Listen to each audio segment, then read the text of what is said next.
Bago po tayo magsimula, heto na po ang 5 naunang mag-comment na sina Lodi Jeric Ventura, Lodi Francisco Casura, Lodi Joe Marigumia, Lodi Michael Satana, Lodi Pablito Manla. Maraming salamat po sa inyong lahat. Kung bago ka pa lang dito, baka naman. Ika-64 na kabanata sa pagpapatuloy. Makikita ang kanilang templo. Nakabalik na ang ating bida dito at silang tatlo ay tinitingnan ang bawat isang libro na kinuha nila. Sinabi ng ating bida sa kanyang isip na sayang lang ang oras ko sa pakikinig sa matandang iyon na nagbubulalas ng kabalbalan. Ano? Sabi pa niya, pinugutan niya ng ulo ang pinuno ng sekta. Kahit na naging isang demonyong nilalang siya, hindi ba't natauhan din siya sa huli? Dagdag pa niya na hinawakan ng mahigpit ang libro dahilan ng pagkalukot nito na kung ganon ang totoo, isa lang siyang maruming asetiko na sana ay nakaranas rin ng parehong kapalaran tulad ng kanyang master. Mapaparusahan din sana siya dahil sa pagpatay sa kanyang master. Tatanggalan ng mga braso't binti at dudurugin ang mga buto niya. Nagulat naman nang makita ito ni Chongsang. Sinabi pa sa isip ng ating bida na hindi lang basta winasak ang kanyang internal energy at iniwang nakatali sa library pavilion. Malakas na inilagay sa ibabaw ng mga libro ang hawak niya na nakapikit na sinabi na, tapos nagpatuloy pa siya sa pagsasalita tungkol sa kung paano ang dual internal key art ay may 2 libro at kung ano-ano pa. Malaki ang posibilidad na puro kalokohan lang lahat yon at walang kahit katiting na kredibilidad. Tumingin sa gilid at sinabi pa sa isip na bukod pa dyan. Batid kaya ito ng Wudang sect at ng iba pang mga sekta ng Taoismo. Sapagkat ito'y isang bahagi ng kasaysayang piniling limutin. At mula nang hindi na ipasa ni Wunjong ang itinalagang tagapagmana, ang salaysay sa mga susunod na henerasyon, marahil ay tuluyan na itong nilamon ng limot. Makikita ang mata ng elder na sinabi pa niya na malamang pati ang ibang Taoist sect ay hindi rin sinabi sa mga susunod na henerasyon para manatiling lihim ito. At naalala pa niya ang sandali na nakatayo siya sa harap ng elder na sinsabi niya lumipas na ang mahabang panahon. At dahil hindi naman ito orihinal na galing sa kanilang sekta at nahati-hati pa, hindi na rin. Siguro nila ito naingatan. Dagdag pa niya na wala talagang kahit anong tala at tanging isang matandang higit sa 100 taon ang may alam tungkol dito. Pareho rin sa taong si Changmu. Kung siya ay ganoon kalakas na master ng martial arts, hindi ba't sana'y kilala siya ng buong Murim? Kahit na 100 taon na ang nakalipas, ang pangalan na ito ay hindi ko pa naririnig kailanman. Kumuha muli siya ng isang aklat at sinabi pa sa isip na tulungan na lang natin kalimutan ang buong bagay na ito dahil baka lahat ng ito ay isang pantasya na ginawa lang sa isipan ng isang matandang malapit ng mamatay. Pero, kung talagang umiiral ang 2 aklat ng Dual Internal Key Arts, kung ganoon. Bigla siyang naiinis at mabilis na tumayo, hinagis ang aklat na hawak, sinabi sa kanyang isip na huwag ko na ngang pag-isipan ito. Paano nga ba yun magiging posible? At pagkatapos sinabi niya sa 2 na, hay naku, ang likod ko. Kaya niyo naman sigurong ayusin ang natitirang mga libro, di ba? Tumugon ang mga ito na oo, Master Uncle. Lumabas siya ng pintuan. At tumingin sa malayo. At sinabi niya sa kanyang sarili ang orihinal kong plano ay matutunan ang Dual Internal Key Arts at umalis sa Wudang sect. Dahil sa mga plano kong nauurong, wala na akong dahilan para manatili sa nakakabuwisit na lugar na ito. Dagdag pa niya na pero, kailangan ko pa rin ang permiso ng aking master. Anong dahilan ang dapat kong gamitin para makuha ang kanyang permiso? Espada ng Wudang. Habang iniisip ko, lalo lang akong nadidiri sa pangalang iyon. Dagdag pa niya habang naiisip na nakatali siya ng kadena hawak ng sect leader na ang mga kilos ng espada ng Wudang ay kumakatawan sa sekta ng Wudang. At kailangan kong mag-ingat sa lahat ng bagay na gagawin ko at hindi ko magagawa ang kahit ano nang walang sapat na dahilan. Sinabi pa niya na umiiyak na, hayaan niyo na ako, mga baliw na walang hiya. Malalim ang pag-iisip ng ating bida at napabulong sa kanyang sarili na hindi lang isang maikling paglabas, kundi isang bagay na magpapalaya sa akin, malayong malayo. Upang makalayo sa nakakasukang sekta ng Wudang. Na nakatingin sa kanya si Chongsang na nagtataka. At pagkatapos sinabi niya sa ating bida na gusto mong maging isang manglalakbay. Napalingon bigla ang ating bida na napasabi na ano. Natumugon muli sa kanya si Chongsang na, diba binubulong mo na gusto mong pumunta ng malayo, kaya nasabi ko yon. Sinabi pa niya sa kanya na ang isang manlalakbay. Ibig sabihin, lilibot sa mundo. Hindi sapat ang lakas sa martial arts. Dapat ding may alam sa mundo ng Jianghu para tunay na magtagumpay. Habang naglalakbay sa Jianghu at nakakakuha ng karanasan, doon mahuhubog ang isang tunay na martial artist. At yan ang layunin ng pagiging isang gala. At napasabi ang ating bida na ang ganda pakinggan ah. Ibig sabihin, malaya silang maglakbay kahit saan nila gustuhin. Tumugon si Chongsang na tama iyon. Sinabi pa niya sa kanya na pero hindi ba ikaw ang Sword of Wudang? Ang Sword of Wudang ang kinatawan ng Wudang sect at siya rin ang humahawak ng mga ugnayan sa labas para sa sekta. Kaya nga akmang-akma lang na ikaw ang maging isang manlalakbay at magkaroon ng karanasan. Biglang nabuhayan ng muka ang ating bida at sinabi sa kanyang isip na oo nga. Ba't hindi ko naisip yon? Kung magiging manlalakbay ako, hindi na ako kailangang humingi ng permiso mula sa aking master. Hinawakan niya si Chongsang sa ulo habang sinasabi na grabe. Ang talino mo talaga. Na ikinagulat ito ni Chongsang. Masayang sinabi sa kanya ng ating bida na ang cute naming Chongsang. Pupunta lang ako saglit sa master ko, kaya tumigil ka muna dyan sa pag-aayos ng mga sikretong manual, ha? Mamula-mulang sumagot si Chongsang na naiintindihan ko. Na nagulat naman sa likuran si Changwo sa kanyang narinig. At pa-cute na sinabi sa ating bida na paano naman ako master uncle. Sinabi ng ating bida sa kanya na di mo ba nakikita kung gaano karami pang hindi naayos na sikretong manual. Tigilan mo ang reklamo at ituloy mo lang. Babalikan ko to mamaya ng gabi. Na hindi makapaniwala si Changwo na napasabi na okay. Nakangiting napatikom ng kamao ang ating bida at sinabi sa kanyang isip na wala na akong pakialam sa mga parangal o reputasyon. Yung pagiging pangunahing alagad. Bahala na, wala rin naman akong pag-asang matutunan ang dual internal key arts. Dagdag pa niya sa isip habang makikita siya na nasa labas na panahon na para umalis. Iisa na lang ang kailangan kong gawin, kunin ang pahintulot ng aking master. Habang paakyat sa hagdan si Mayong Jin, sinigaw ng ating bida na master. Napatingin ito sa kanya. Mabilis na inalalayan niya ang kanyang master at sinabi na Jinmu. Sinabi naman ng ating bida na wala ka sa bahay, kaya nag-alala ako ng konti. Tumawa ang kanyang master at sinabi niya na pumunta ako para tingnan ang progreso ng konstruksyon ng 5 Dragon Palace. Dagdag pa niya na hindi naman ako pwedeng manatiling walang ginagawa bilang pinuno ng palasyo. Dahil binigyang pansin ito ng pinuno ng sekta, mukhang tapos na ang pundasyon ng konstruksyon. Nakatingin naman ang ating bida sa gilid at sinabi sa isip na hindi naman ikaw ang mismong gumagawa ng konstruksyon. Kung magkasakit ka ulit, ako ang mahihirapan. Sinabi sa kanya ng kanyang master na nakatingin sa kanya na oo nga pala. Naayos mo na ba lahat ng mga libro mula sa library pavilion? Tumugon ang ating bida na oo, nagawa ko na. Nakangiting sinabi ng kanyang master na siguraduhin mong dalawin si Elder Ongong paminsan-minsan para makita kung maayos pa ang kalagayan niya. Makipagkwentuhan ka rin sa kanya kahit kaunti. Sumagot ang ating bida na ano po. Bakit ko naman kailangang gawin yon? Sinabi ng master niya na kahit na siya ay nagkasala ng pagpatay sa kanyang guro at nawasak ang kanyang internal energy, isa pa rin siya sa mga pinakamahabang nabuhay sa Murim. Dagdag pa niya na makikita ang muka ng ating bida na nagugulat na kung makikipag-usap ka sa kanya, sigurado akong makikinabang ka ng malaki sa mga magiging pag-uusap ninyo.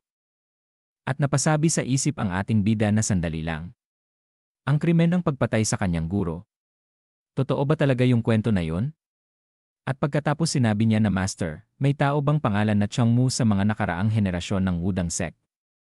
Napasabi ang kanyang master sa kanya na hindi ba't laging hindi ka interesado sa kasaysayan ng Wudang sect, anong nangyari? Tumayo ang mga balahibo ng ating bida at sumagot na wala lang. Naisip ko lang itanong sayo. Tumawa ang kanyang master at sinabi na siyempre meron. Siya ang taong namuno sa sektang Wudang noong kalakasan nito. Nagulat ang ating bida at sinabi sa isip hindi ba yon isang baliw na kwento mula sa isang matandang ulyanin na nalilito.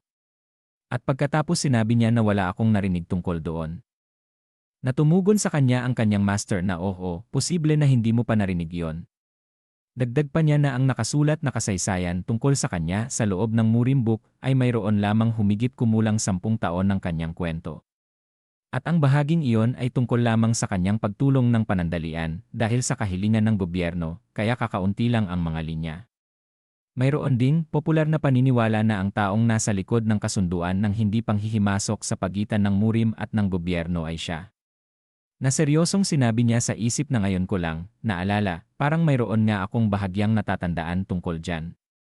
Hindi ba't ang kasunduan ng hindi panghihimasok ay isang bagay na ginawa sa utos ng imperial ng unang hari at nagtatag ng kasalukuyang bansa pagkatapos niyang makatanggap ng tulong mula sa isang tao sa Murim? At ang taong iyon ay ang pinuno ng sektang Wudang. Si Changmu. Sinabi ng kanyang master na pero paano mo nalalaman ang kanyang pangalan?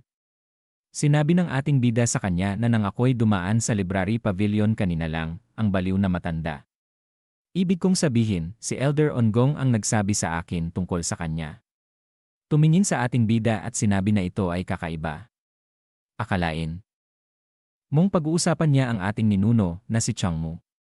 Na sinabi ng ating bida sa kanya na pero, Master, mayroon po akong isang bagay na gusto kong itanong sa inyo. Kumamot sa pisngi at sinabi na ang huling mga sandali ni Changmu. Namatay ba siya sa kamay ng kanyang sariling disipulo o naging isang demonyo? Sinigawan siya ng kanyang master na hoy. Ikaw, batang pasaway. Huwag kang magbiro ng ganyan. Sinabi pa ng kanyang master sa kanya na kung hindi na itala ang kanyang mga huling sandali maliwanag na naging immortal siya. Dagdag pa niya na pinatay siya ng kanyang disipulo. Iyon na ang pinakakababaliwan na narinig ko. Na sinabi naman ng ating bida sa kanyang isip habang dumudugo ang kanyang tainga na talagang pinipilit niyang pagmukhaing mabuti ang sarili niyang ninuno. Akala ko mabibingi na ako. At masaya pa niyang sinabi sa kanyang isip na kung ganoon, ibig sabihin nito na karamihan sa mga sinabi ng matandang iyon ay totoo pala. Mukhang nagkakaroon na ng katotohanan ang paniniwala na ang ikalawang bahagi ng manual ng Dual Internal Key Art ay nahati sa 5 pangunahing sekta ng Taoismo at umiiral nga ang Yin Yang Bu. Tahimik pa niyang sinabi sa kanyang isip na pinagmamasdan siya ng kanyang master na may nakikita na akong pag-asa ngayon. Ang layunin kong nawasak, sa wakas ay may pag-asa na ulit. Hindi ko na talaga pwedeng ipagpaliban pa ito. Humarap ang ating bida sa kanyang master na pinagmamasdan siya nito. Sinabi niya na mahal na guru. Mayroon po akong isang kahilingan sa inyo. Inilagay niya ang kanyang kamay sa dibdib at sinabi niya na gusto ko pong maging isang manlalakbay. Dagdag pa niya na di ba't ako ang inaasahang maging espada ng Wudang. Gusto ko pong lumabas sa Jianghu, magkaroon ng karanasan, at pagbutihin ang aking sarili. Payagan niyo po ako. Nagulat na natulala sa kanyang narinig ang kanyang master na nakatingin sa kanya. At dito na po nagtatapos ang ika-64 na kabanata.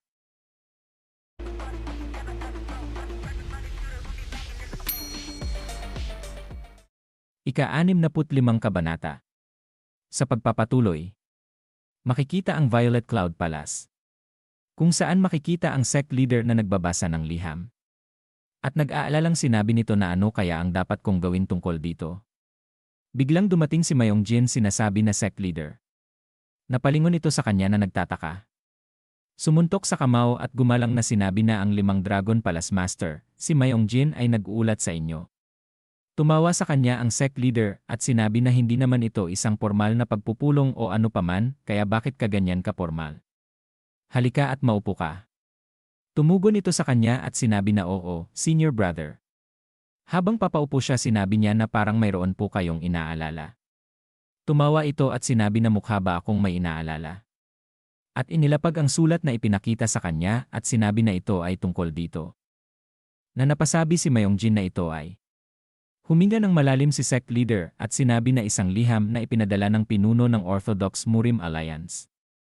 Binasa ito ni Mayong Jin at sinabi niya na ito po ay tungkol sa mga detalye ng pagbubukas ng Dragon Phoenix Conference, pero sa huli, hinihiling lang nila na ipadala natin si Jinmu sa Orthodox Murim Alliance dahil gusto nila siyang makita.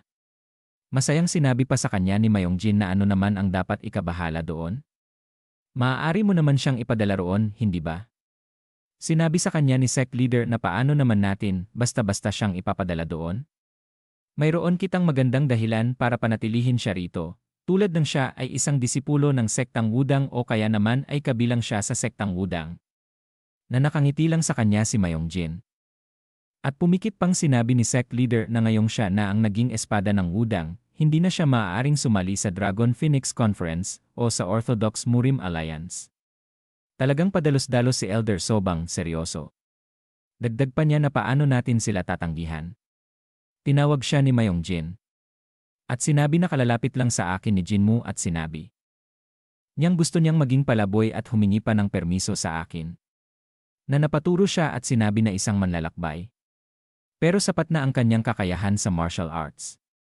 Tumugon sa kanya si Mayong Jin na magaling nga siya sa martial arts, pero kulang pa rin siya sa karanasan.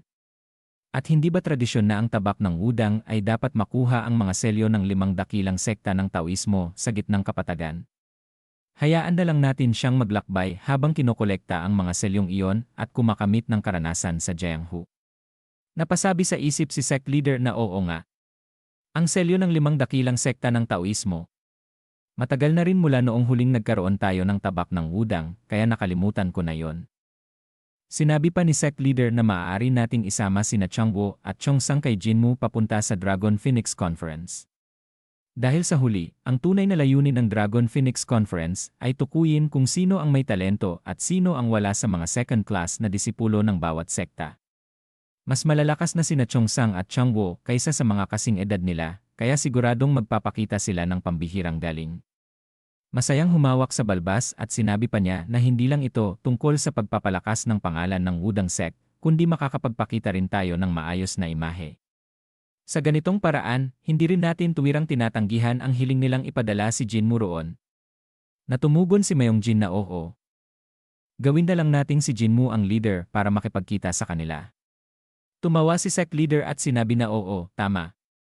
Dahil hiniling nila na pumunta si Jinmu roon, ipadadala lang namin siya roon para magbigay galang, at ipapakiusap namin sa kanya na tanggihan ang anumang kahilingan na sumali sa kanila dahil siya ay nasa isang paglalakbay bilang palaboy.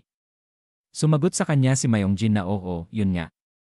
Kung siya ay nasa isang paglalakbay, hindi siya matitinag ng mga matandang guro. Muli na namang tumawa si sect leader at sinabi na lubos akong humanga. Sa mungkahing iyong binuo. Dagdag pa niya na sige, ipagawa na lang kay Jinmu na maghanda agad. At lumipat ang eksena sa Hubei Province, sa Wuhan Orthodox Murim Alliance. At sa Orthodox Murim Alliance Leader Office. At isang tao ang sinasabi na Alliance Leader. Ito pala ay si Orthodox Murim Alliance Grand Strategist Jegal Hyobjin, sinasabi pa na naipadala na natin ang mga liham sa lahat ng sekta tungkol sa Dragon Phoenix Conference. Sumagot ito na ganun ba? Ito pala ay ang Orthodox Murim Alliance Leader Sword Saint na si Chol Jerang. Sinasabi na mukhang marami palang kilalang tao ang sasali sa Dragon Phoenix Conference na ito. Sinabi sa kanya ni Jegal Hyobjin na oo, lalo na iyong inirekomenda ni Elder Sobang na disipulo ng sektang Wudang. Mukhang napakahusay niya. Masayang sinabi ni Sword Saint na nakapagsulat na ako ng liham sa pinuno ng sektang Wudang tungkol dito. Wala na siyang magagawa kundi ipadala siya. Dagdag pa nitong napasabi na napahawak sa kanyang baba na oo nga pala, yung kambal ni Jegal Sion, na sinasabing henyo sa inyong pamilya, ang sasali bilang kapalit, tama ba? Tumingin sa gilid at sinabi na oo. Sinabing muli sa kanya ni Sword Saint na sayang naman. Dagdag pa niya na binabantayan ko rin pala ang batang iyon, si Jegal Sion. Siguro nga mahirap para sa kanya na sumali dahil siya ang panganay na anak sa pamilya. Sinabi pa niya na wala naman sigurong naging problema sa paghahanda ng Dragon Phoenix Conference. Tama ba? Sumagot na tumawa si Jegal Hyobjin na huwag kayong mag-alala tungkol dyan. Ang Dragon Phoenix Conference Hall na itinayo para sa pagtitipon na ito ay ganap na tumutupad sa layunin nito bilang isang bulwagan para sa martial arts. Para makapaghanda laban sa palasyo, ang grupong pinag-uusapan, at para magkaroon ng mga puwersang mas malakas pa kaysa sa Eclipse Demonic Cult at Evil Sect Heaven, ang Dragon Phoenix Hall ay bagong itinatag. Sinabi pa sa isip ni Sword Saint na kung ang bulwagan ay naitayo at ang Dragon Phoenix ay gumagana ng ayon sa layunin nito, kung gayon ito ang magiging pinakadakilang bulwagan ng martial arts, at gayon din ang lugar na nagtataglay ng pinakamalakas na puwersa sa kasaysayan ng Orthodox Murim Alliance. Habang makikita ang mga ito na nadyan sa'yo, sinabi pa ni Sword Saint na napili na ba ninyo ang mga tagapagturo? Tumugon si Jegal Hyobjin na oo, inimbita na namin ang lahat ng kilalang martial masters. Dagdag pa nito na pero mayroon akong iniisip. Hindi ko pa napagdedesisyunan kung sino ang gaganap bilang pinuno ng Dragon Phoenix Hall. Makikita ang muka nito na sinabi pa na dapat ay isang tao na hindi kabilang sa 7 banal ng Orthodox Murim at hindi rin konektado sa kahit anong grupo. Kung hindi, baka hamunin lang niya ang otoridad ng pinuno ng alyansa o kaya ay unahin ang kapakanan ng sarili nilang sekta. Napabaling ng tingin si Sword Saint at sinabi na wala bang kahit isa na tumutugma sa mga hinihinging kondisyon na yon. Hawak ang pamaypay na sinabi niya na may naiisip akong isa. Dagdag pa niya na anong tingin mo kay White Heron? Bukod sa walang bahid ang record niya, wala rin siyang kahit anong koneksyon sa'yo, kaya sa palagay ko'y isa siyang angkop na kandidato. Napatingin ito at sinabi na ang White Heron. Si White Heron, Denyopyong. Kahit ipinanganak siya sa isang maliit na martial clan na kilala bilang Deong Clan mula sa Stone Gate ng Henan Province. Kilala siyang kasing lakas ng 7 banal ng Orthodox Murim. Dahil wala siyang ambisyon sa kapangyarihan at walang interes sa labanan ng kapangyarihan sa mundo, ipinasa niya ang posisyon ng pinuno ng angkan sa kanyang nakababatang kapatid at namumuhay ng mag-isa. Napangiwi ng muka si Sword Saint at sinabi na ang White Heron ay tiyak na isang taong makikilala ng lahat. Kilala rin siya bilang simbolo ng neutralidad sa labanan ng kapangyarihan sa pagitan ng mga sektang Ortodokso. Sinabi pa nito na pero itinago niya ang kanyang pagkakakilanlan sa mundo at pag-alagala siya ngayon sa Jianghu. Di ba? Magiging mahirap siyang hanapin. Umiti ito sa kanya. Na masayang sinabi sa kanya ni Sword Saint na ang mukhang iyan. Maaari bang? Na sinabi sa kanya nito na tinulungan ako ni Elder Sobang. Sinasabi pong naroroon siya sa Yichang. At lumipat ang eksena sa Yichang Ferry Point nearby inn kung saan makikita ang ating bida at si Changwo at si Chongsang. Namamanghang sinabi ni Changwo na Master Uncle. Ang daming tao rito. Tumugon ang ating bida sa kanya na siguro nga dahil sa Dragon Phoenix Conference.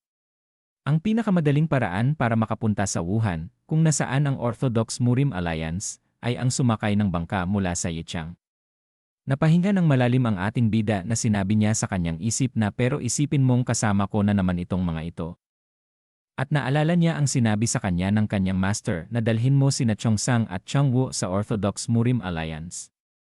Na napasabi pa siya sa kanyang isip na ayos lang yan. Tutal, malapit ko nang makuha ang dual internal key arc kaya baliwala lang ito. Habang may isang papalapit sa kanila na isang lalaki sinabi ni Changwo na Master Uncle, pwede po ba akong umorder ng isa pa? Tumugon siya na may pulubi bang gutom na nakatira sa tiyan mo o ano? At pagkalapit ng lalaki sa kanila tumighim ito. Natiningnan siya ng seryoso ng ating bida na nagtataka. Sinabi nito na paumanhin sa inyo. Pero maaari ba akong sumali sa inyong mesa? At dito na po nagtatapos ang ika-65 kabanata.